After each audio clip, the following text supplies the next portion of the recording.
Hello everyone, today we are going to learn basic Creatie tutorial how to crop image. So as example, I will create new frame and you can choose into iPhone 16. The next you can create the rectangle.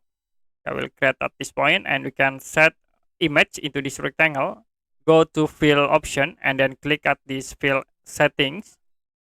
Choose the image and then you can select your image. As example, I will use this image. Click open, so it will be appear into your rectangle. And to crop, you can change from fill into crop option. Now we can crop the image.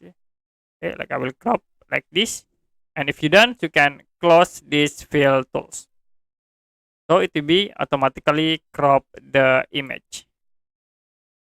Okay, that's it for basic Creatie tutorial, how to crop image.